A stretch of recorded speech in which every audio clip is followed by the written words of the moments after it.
In this video, we're going to have a look at the polar form of the complex number and how to convert between rectangular form and polar form. Now let me go back to the previous lesson on the Argand diagram. And you remember we looked at the complex plane. You had the real axis and the imaginary axis, and then we found a vector. What I said is a vector, which represents the complex number. Now, if we look at this vector, you'll see that this has a length, right, from the origin up until this point here. And there's also an angle. If we use the real axis as your 0 degrees, you'll see that that is your angle there. So it gives a direction. So anything that has length and direction would be a vector.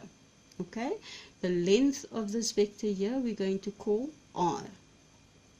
And you can convert the complex number into r and theta. Okay, so let's see how we do that.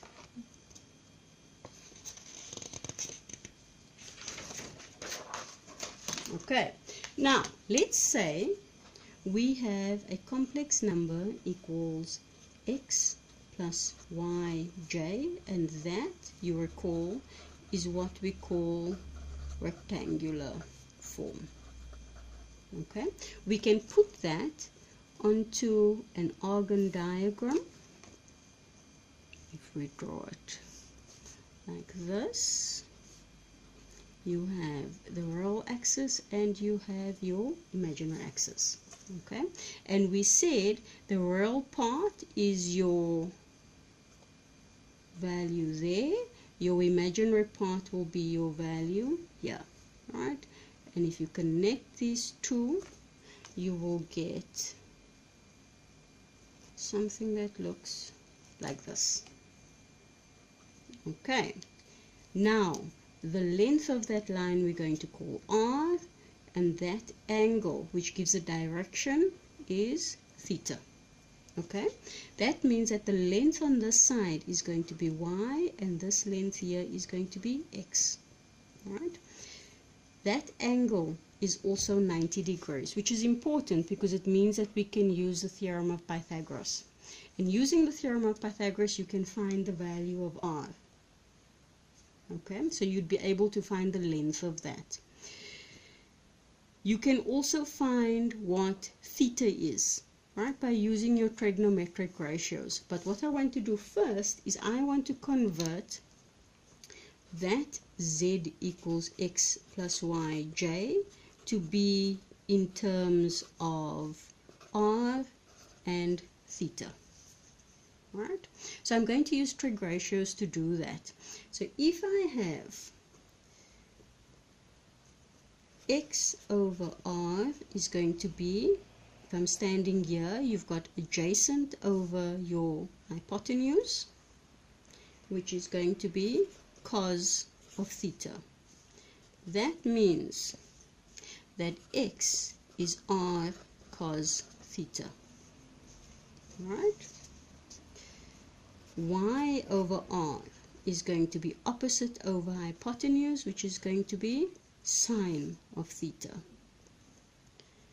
And that means that your y value is going to be r sine theta. So if I take the complex number in rectangular form and I now substitute the values of x and y, you're going to get z r cos theta plus j r sine theta, which can be written as r cos theta plus j sine theta. Right? And this is what we call polar form. Right? That is called polar form. And there's a shorthand for this. You can write it as r, and it's a little thing that looks like that, theta. Right? And this is called shortened polar form. Right? And the r is called your modulus, that is called the modulus, and the theta is called the argument. Right? You'll see on some websites they call it the mod arg form, modulus argument form. Okay, so essentially when you convert between polar and rectangular form, you just go through this process each time. Okay, let's have a look at an example. So why don't we just take the example from the Argand diagram we used before. Okay, so let's have a look at this one. The first thing you always do when you want to convert is to draw the diagram that you're going to, the diagram of the complex number. Okay, so we've done this already. If you want to refresh your memory on how to do this, please just go and have a look at the video again. Okay, so we want to convert this rectangular form into polar form. Right, so we need to find r and we need to find theta. Because this is a right angle triangle, we can use Pythagoras.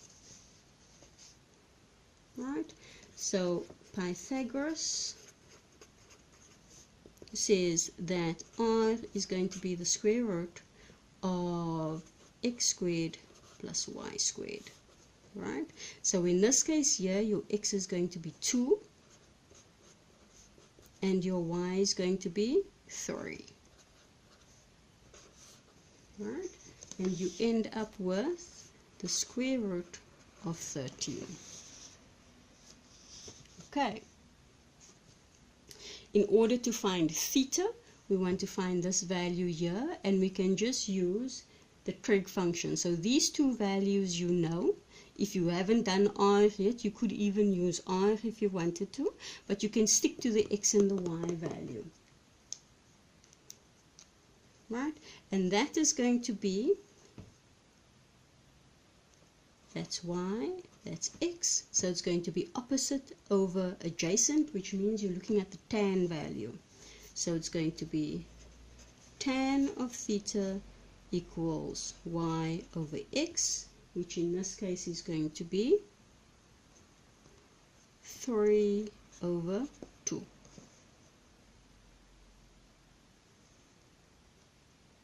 Right? That means that theta is going to be arc tan of 3 over 2. And the value for that is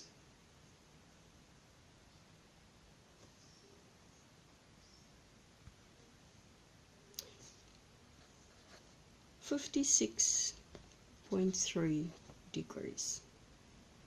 Okay.